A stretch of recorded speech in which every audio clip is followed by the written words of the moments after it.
Hi and welcome to our second Lemonade tutorial. Today we're going to take a look at character movement. Our goal is to make our bee able to fly around in our previously built scene. You can find the script we're creating in the description below. Feel free to copy the parts into your own project or pause the video from time to type it into your code by yourself. Okay, let's get started. We want to make sure that the bee is able to move. Right now, if we press play, everything looks nice, but we have no way to move the bee in any direction. To fix this, we need to add a script. First, click on the bee, then go over to the inspector and right-click your object to select Add Script.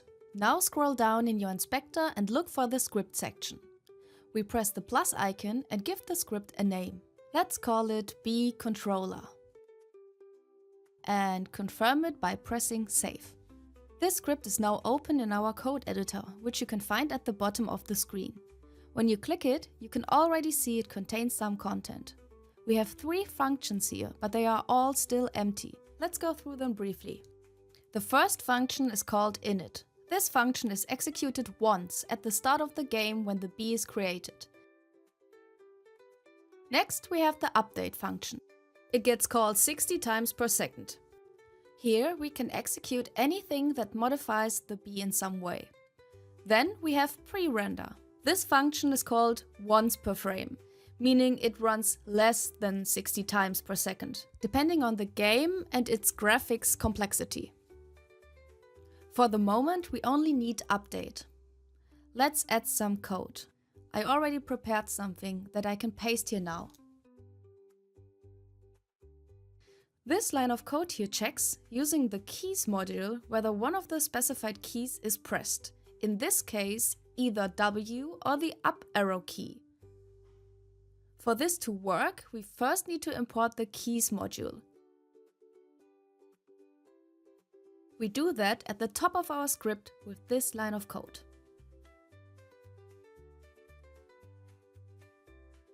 Now we can fill in the function and test it. When we press W, we should see the expected output in the log.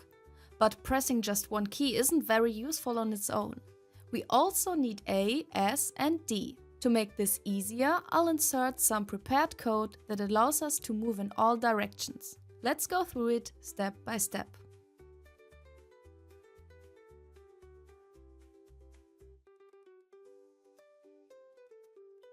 First, we define a vector at the top. Initialized to 0, 0, 0. This means the vector is completely 0. We call this vector desired movement. It will store the movement we want to apply based on the pressed keys. Now in this block we check which keys are pressed. If W or the up arrow is pressed, we want to move along the Z axis. Similarly, if S, A, D or down, left and right are pressed, we move along the corresponding axis. Here we have a constant called bee speed, which we need to define. The best place to do this is at the top. We'll set it to 0.02 for now. This is an estimated value that should work. Additionally, we need to import the vector since we are using it.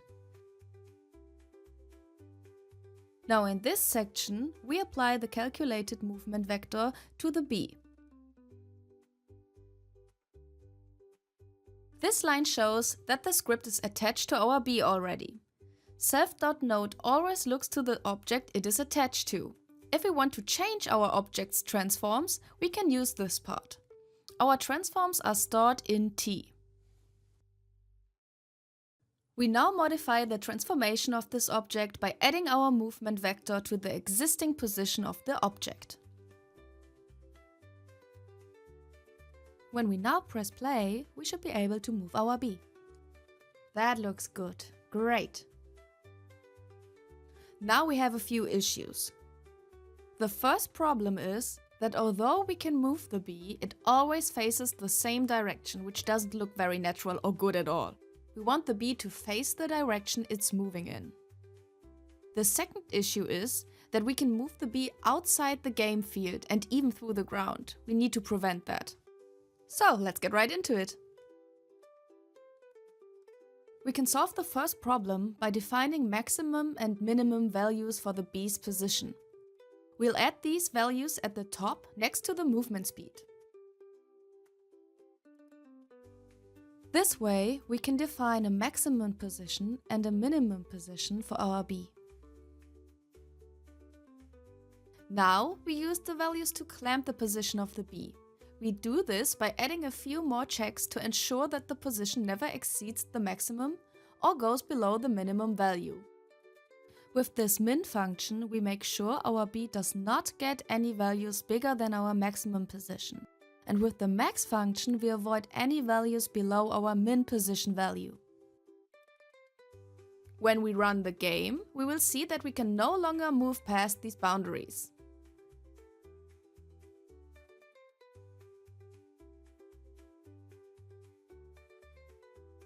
Next, we want to make sure the B doesn't move too abruptly.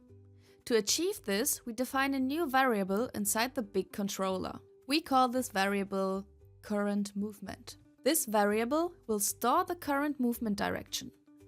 Essentially what the movement vector is already doing, but we can use this new vector to interpolate with our desired movement vector and create a smoother look. To implement this, we interpolate between the last movement value and the new movement value. Basically, we tell it to not directly jump to our desired movement speed, but lerp it with our current movement vector we just defined, so that our movement looks much smoother. We aim for a point at around 20% of the way between them. This ensures that movement changes are gradual rather than instant. Because of this change, we now use our interpolated movement instead of the direct movement vector in our update function. For this, replace desired movement with our new vector self.currentMovement. Alright, let's test it. Press play and now we should see that the movement is much smoother. Okay, nice, almost done. In the last step, we want to make sure that the B always faces the direction in which it is moving. To do this, we add 3 more lines of code. First, we check whether the object is currently moving by checking if the movement vector has a length greater than 0. If so, we set the rotation of the B accordingly. We use this function here to convert our movement vector into a rotation value. However, this function also needs to know what direction is up, so we define an up vector at the top and import quaternion as well.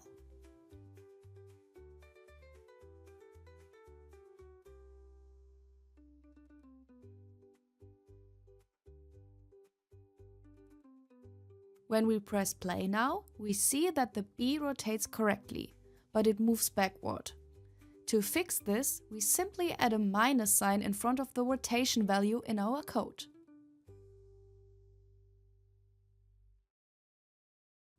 Now everything should look correct. Nice! Now you know how to create your own character controller in Lemonade. See you in the next one!